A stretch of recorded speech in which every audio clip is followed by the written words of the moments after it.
अगर आपने कल का लाइव स्ट्रीम देखा होगा ना, तो आपको पता चला होगा कि हमने एक कमिटमेंट दिया था कि हम इस अकाउंट में जो माइनस में चल रहा था, अराउंड $1600 माइनस में चल रहा था, $400 का ड्रॉडाउन बचा था।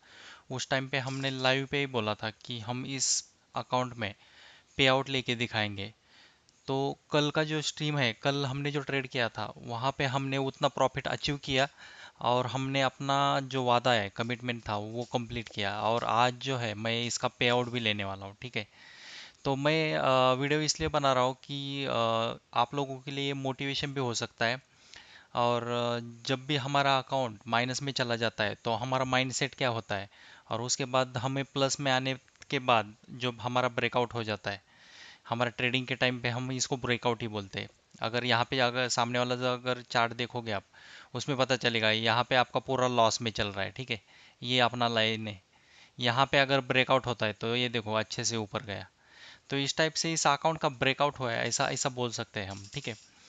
तो इसका जर्नी हमने ऑलमोस्ट एक महीने पहले चालू किया था। अगर यहाँ पे डेट देखोगे ना, तो लास्ट मंथ के 12 तारीख को हमने चालू किया था। तो 2 दिन उससे पहले पकड़ लो कि हमने इवेल्यूशन पास किया था, अराउंड मतलब आज 10 तारीख है, ठीक है। तो ऑलमोस्ट 1 मंथ हो गया है, तो 1 मंथ में हमने सिर्फ 1000 का ही पे आउट ले रहे, ठीक है। इसका मतलब ऐसा नहीं कि हम सिर्फ छोटे छोटे पे आउट लेते हैं, ऐसा नहीं, कुछ दिखाने की ऐसी कुछ ज़रूरत नहीं है। लेकिन हमने जो इस अकाउंट में पेशेंस से हमने डिसाइड किया था कि हमारे जो भी व्यूअर्स रहेंगे उनको थोड़ा मोटिवेशन मिलना चाहिए, ठीक है। तो हमने इसी टारगेट को लाइव पे लेके आए थे, और हमने ये डिसाइड किया था कि इसी पे आउट को हम पे आउट लेके दिखाएंगे, ठीक है। तो जैसे कि सोमेश सर ने बताया था कि हम एटलीस्ट $1000 का पे आउट लेंगे। तो अपना 50% भी अगर कंसिडर करते हैं तो हमारा मोर देन 1000 ही होता है, ठीक है। तो हम आज एक पे आउट लेंगे इसमें थे $1000 का।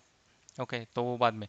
तो इसका जर्नी से हम स्टार्ट करते हैं कि हमने 12 तारीख को अगर जर्नी स्टार्ट किया था, तो पहला दिन हमारा लॉस में चला गया था। उसके बाद कंटिन्यूसली लूजिंग स्ट्रीक चल रहे थे। और यहाँ पे अराउंड 16 या 17 डेट को ना, 17 जून को एक अच्छा खासा, मतलब ये अभी क्लोजिंग बैलेंस है, ठीक है। यहाँ पे अगर बैलेंस दिख रहा है -1238 दिख रहा है ना, लेकिन यहाँ पे अराउंड -1600 तक चला गया था, ठीक है। ये क्लोजिंग तक हमने रिकवर करके यहाँ तक लाया था। तो ये क्लोजिंग वाला बैलेंस है, ठीक है। तो ऐसे ही हमारा बैलेंस थोड़ा थोड़ा positive, plus plus plus minus, छोटे छोटे प्रॉफिट्स करके हमने अराउंड 6 तारीख को हमने अपना जो लेवल है जीरो वाला, वो क्रॉस किया था। फिर भी अपना ड्रॉडाउन कम ही था, ठीक है। अभी ड्रॉडाउन कम था, उसके बाद भी हमने ज़्यादा एग्रेसिवली ट्रेडिंग नहीं किया है इस अकाउंट में। अगर यहाँ पे अगर देख पा रहे हो ना आप, तो छोटे छोटे ही हमने ट्रेड किए है, और हमने अकाउंट। लेकिन यहाँ पे एक अच्छा मूव मिला था, क्योंकि हमारे डायरेक्शन में मार्केट गया था, अपना एनालिसिस भी सही था, तो हमने वो छोड़ा नहीं। तो वो कैप्चर किया, तो यहाँ पे अपना ज़्यादा प्रॉफिट हुआ था। और ये जो कल का दिन था, ठीक है, यहाँ पे हमने 2100 का मार्क, मतलब 2000 का ड्रॉडाउन हमने कंप्लीट किया था। ये कल परसों तक हमारा सिर्फ $1000 का ही ड्रॉडाउन था। तो अराउंड अभी अभी के केस में तो मोर देन 200 का ड्रॉ 2000 का ड्रॉडाउन है, ओके। तो इसका अकाउंट का जर्नी अगर देखते हैं ना, तो हमने किस दिन पे कितना प्रॉफिट बनाया था, वो मैं आपको एक शॉर्ट में दिखा देता हूँ। तो ये है अकाउंट का समरी। तो इसमें अगर आप देख पा रहे हो, तो करंट विनिंग डे हमारे सिर्फ 9 ही है। अभी दिन इस मंथ में अगर आप ट्रेडिंग डेज काउंट करोगे, तो इसमें अराउंड 20-25 ट्रेडिंग डेज हुए होंगे, लेकिन अपने विनिंग डेज 9 ही है। लेकिन फिर भी हम प्लस में है। तो यही यही चीज़ है कि रिस्क रिवार्ड रेशो अगर हम मेंटेन करते हैं, तो उस केस में हमारा विनिंग डे कम भी रहेगा, तो भी हम प्रॉफिट में रहते हैं, ओके।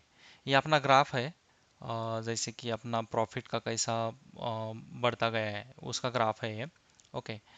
देन इसके बाद जो आता है कि डेली पे, मतलब डेली ट्रेडिंग एनालिसिस जो है, पहले दिन में 304 का ही लॉस था, दूसरे दिन 400 का, देन 500।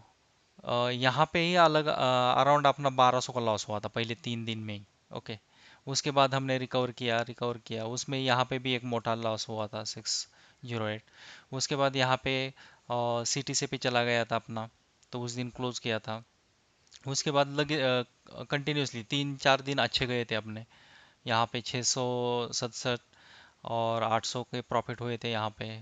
फिर भी उसके बाद यहाँ पे एक लॉस हुआ था कंटिन्यूसली 300-400 के। ये अपना डेली ड्रॉडाउन ही लगाया था, हमने सिस्टम में ही लगाया था। तो उस टाइप से हमने ट्रेडिंग करके यहाँ पे अगर फाइनल देखोगे तो ये अपना एवरेज बैलेंस है ये। तो ये है मतलब अराउंड 1 महीने के बाद हम एक पे आउट ले रहे हैं। अगर हम टॉप स्टेप में अगर पे आउट लेते हैं तो उसका प्रोसेस मैंने पहले ही आपको बता चुका हूँ कि अ, किस टाइप से पे आउट आता है और कितना परसेंटेज। इसमें 50% का पे आउट हम ले सकते हैं, उसमें $30 का फीस लगता है। और अपना ACH बैंक वायर ट्रांसफ़र रहता है, जो अपने इंडियन अकाउंट्स के डायरेक्टली अकाउंट्स में ये पे आउट आ जाता है। ओके। तो यहाँ पे अब मैं मेरे टोटल तो पूरे 9 दिन हो गए, तो एलिजिबल होने के लिए 5 ही दिन चाहिए। तो मैं तो एलिजिबल हूँ पे आउट के लिए, हम वेट ही कर रहे थे कि 1000 का पे आउट लेना है। ओके। तो फाइनली आज का दिन है कि हम पे आउट ले लेंगे। तो प्रोसेस इसका ऐसा है कि मैं इसको पे आउट लेके दिखाता हूँ। ओके। तो रिक्वेस्ट करने के बाद इसको कंटिन्यू करते हैं। ओके, यहाँ पे अभी टॉप स्टेप ने 4 मेथड्स लाए हैं। एरो पे जो है ये US के लिए रहता है, ये इंस्टेंट अकाउंट इंस्टेंट मतलब पे आउट मिल जाता है उन लोगों को। ये हमारे लिए एप्लीकेबल नहीं है। ये ब्रोकरेज जो है, ब्रोकरेज का मैंने आपको लास्ट टाइम बताया था कि टॉप स्टेप ने एक ब्रोकरेज प्लान ऐसा निकाला है कि अब ये प्रॉप फर्म में हम जैसे चैलेंजेस परचेस करके हम ट्रेडिंग करते हैं। लेकिन इस ब्रोकरेज में कैसा है कि हमारा खुद का फंडिंग डाल के, जैसे कि हम इंडियन मार्केट में जीरोधा वगैरह करते हैं, हम सब खुद के पैसे डालते हैं और वहाँ पे ट्रेड करते हैं, राइट। तो उस हिसाब से उनका ये ब्रोकरेज फर्म है कि उसमें हम पैसे डाल के हम खुद का ट्रेड कर सकते हैं और डेली के भी पे आउट्स ले सकते हैं इसे। लेकिन ये अपने लिए एप्लीकेबल नहीं है। Then wise and ACH wire transfer. Wise अभी पता नहीं कि इंडिया में चालू हुआ है कि नहीं, मोस्टली तो हुआ है शायद। अगर आप वाइज में भी पे आउट लेते हैं, अगर कोई कंट्री का इशू आता है तो आप वाइज के सपोर्ट सेंटर को आप मैसेज मेल करके बोल सकते हो कि मेरा ये रिक्वेस्ट आया है, तो एक्टिवेट करके देंगे और पे आउट भी कर देंगे। मैंने तो नहीं लिया है, मैं सजेस्ट नहीं कर रहा हूँ कि वाइज से पे आउट ले लो। मैं तो वायर ट्रांसफ़र से ही लेता हूँ। ओके। तो हमें सिलेक्ट करना है वायर ट्रांसफ़र। ओके। तो ये नॉर्मली 1 से 3 दिन में अकाउंट में मिल जाता है। ये $30 का फीस रहेगा। ओके। तो इसको स्टार्ट करते हैं वायर ट्रांसफ़र अभी इस केस में। ठीक है। इसमें हमें बैंक अकाउंट्स फिल करने पड़ते हैं, पर्सनल डिटेल्स रहेंगे। अ, अपना अकाउंट का जो भी ना, जिस अकाउंट में हम पे आउट लेने वाले हैं, अपना नाम, खुद का नाम रहेगा यहाँ पे।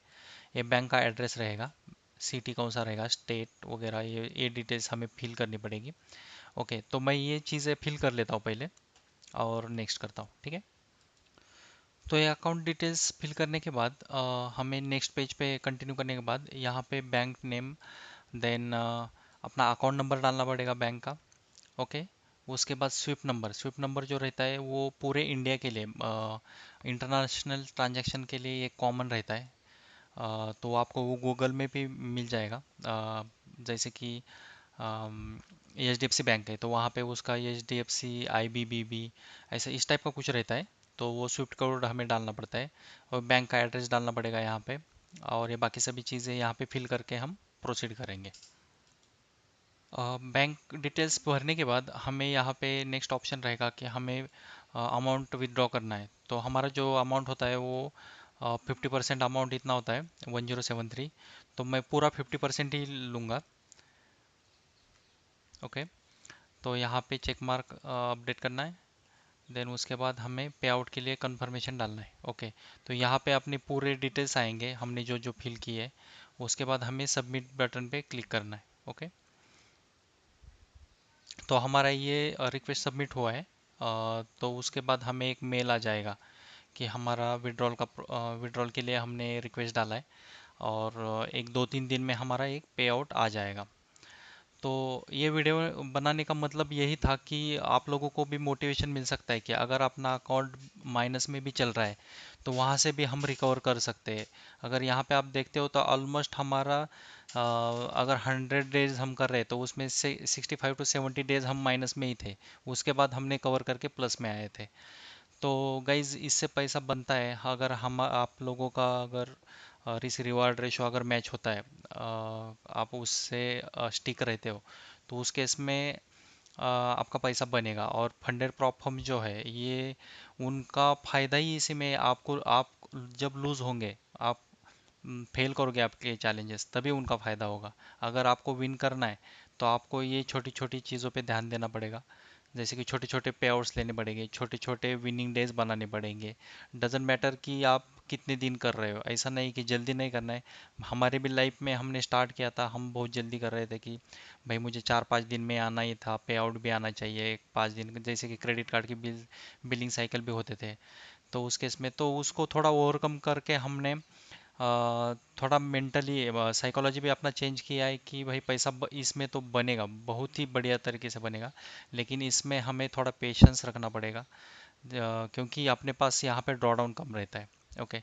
और ट्रेडिंग का ये प्रॉप फर्म का एक बेनिफिट अपने लिए इतना भी अच्छा है कि हमें ये रूल्स पे स्टिक होने के लिए ये मजबूर करता है। तो अपना जो बॉडी को भी अपना एक हैबिट हो जाता है कि हमें भाई नहीं, इतना ही मुझे लॉस लेना है, इतना ही प्रॉफिट लेना है। अगर इसके बाद अगर आप कंटिन्यूअसली 1-1.5 साल इसमें ट्रेडिंग करते हो प्रॉप फर्म में, और आप उसके बाद अगर आपका खुद का अकाउंट पे आप ट्रेडिंग चालू करोगे, तो वहाँ पे भी बिल्कुल आपका पेशेंस वहाँ पे टेस्ट होगा। आप इजीली कर पाओगे वहाँ पे ज़्यादा विदाउट रिस्क। ओके। तो गाइज इतना ही है। अगर मुझे आपको कुछ डाउट्स है तो आप मुझे कमेंट सेक्शन में पूछ सकते हो। और जैसे कि हम कुछ नए ऐसे वीडियोस लाते रहते हैं, तो आप लाइक कर दीजिए, सब्सक्राइब कीजिएगा, और अपने दोस्तों को भी बता दीजिए कि यहाँ पे वैल्यूएबल कंटेंट्स मिलते हैं। जैसे कि लाइव ट्रेडिंग अगर आप लोग देते देखते होगे, तो डेली का हम विदाउट रिस्क हम प्रॉफिट बनाते हैं। तो that's is. Thank you guys.